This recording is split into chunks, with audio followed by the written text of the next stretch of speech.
Il est des mots qui forment une musique, des mots qui roulent, des mots qui coulent. Il est des mots qui éclairent et donnent à voir, même dans le noir. Dresser le portrait de deux associés dont l'entreprise est consacrée à cet art est un exercice subtil. Autant poser d'emblée qu'il est inutile de s'inscrire dans une quelconque comparaison, car le concept de Trafalgar ne ressemble à aucun autre. Né du constat commun d'un appauvrissement du terrain littéraire, la maison d'écriture que Bérengère et Marion ont créée est unique en son genre.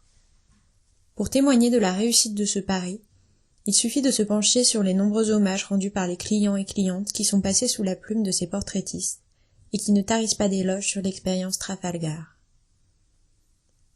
Cette maison d'écriture haute couture, fruit de la rencontre de deux passionnés des mots, a suscité l'intérêt de la presse nationale et obtenu des récompenses aussi bien pour sa réussite propre que pour la qualité du service qu'elle offre. Le caractère incomparable de la signature Trafalgar ainsi établie, il ne nous reste plus qu'à raconter, le plus simplement du monde, l'histoire d'un succès.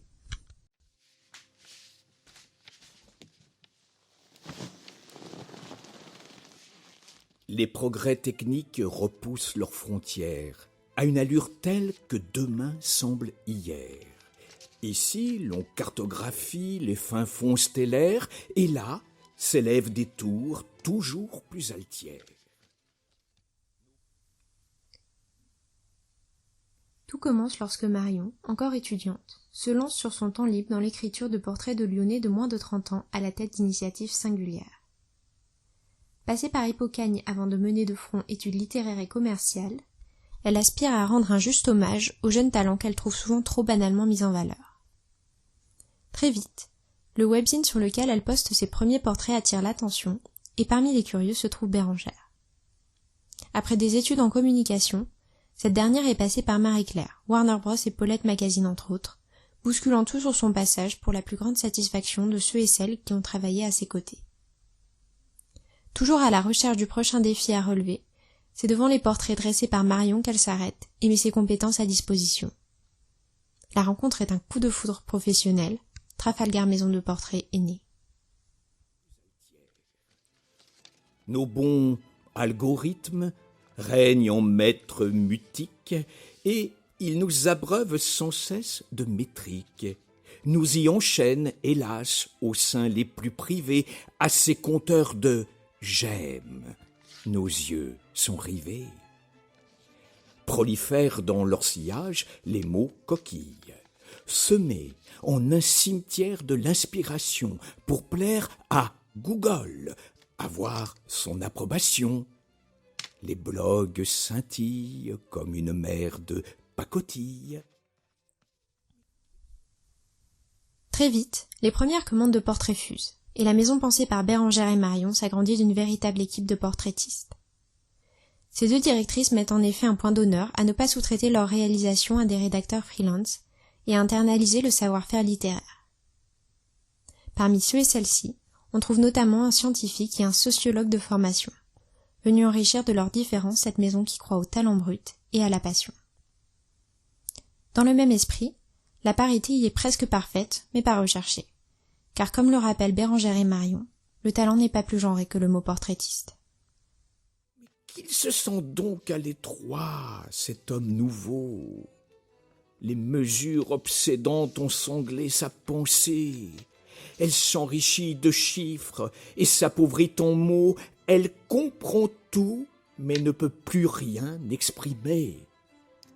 À croire que si l'on questionnait un créateur, il saurait nous donner le détail des machines, des programmes, des produits sur lesquels il s'échine bien mieux que les ficelles de son propre cœur. L'expérience proposée par Trafalgar ne se limite pas à l'écriture, mais passe par toute une série d'entretiens destinés à cerner au mieux le sujet du portrait et à l'écrire avec justesse, dans toute sa complexité. Le processus reste en partie secret, mais chaque portrait est le fruit d'un travail minutieux qui est mené par un portraitiste mais validé par toute l'équipe. Les commandes sont variées et peuvent venir de particuliers aussi bien que de professionnels portés sur des gens ou sur des lieux. Du décideur pressé qui a fini par oublier sa montre, au fils venu pour faire le portrait de l'entreprise familiale après le décès de son père, Ceux et celles qui ont osé s'engager dans ce processus en ressortent en tout cas comme d'une expérience particulièrement percutante. Car cet homme nouveau n'a pas vraiment changé. Le sens de sa vie ne peut être calculé. Il échappe aux prédictions, il échappe aux règles. La science n'y fera rien, pas plus que les siècles. Lorsqu'on leur demande quels conseils elles peuvent donner à des étudiants qui se lancent eux aussi à l'assaut de la vie active dans le domaine de la culture, Bérengère et Marion prônent la découverte et la curiosité, affirmant qu'il n'y a pas de petite ni de grande culture, seulement des opportunités de s'enrichir, voire même de se découvrir une vocation. De leur côté, ces deux audacieuses aspirent à pérenniser Trafalgar en tant que référence du portrait écrit francophone, mais aussi à faire franchir les frontières à leurs mots. Avec quelques portraits déjà traduits en anglais, et bientôt en chinois, nul doute que Trafalgar, à contre-emploi de son nom, prépare à nouveau dans ce domaine une jolie victoire.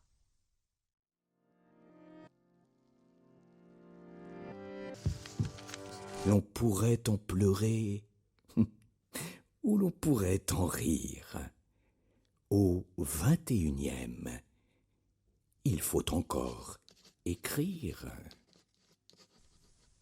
Merci de votre écoute et à bientôt sur Hyperculte.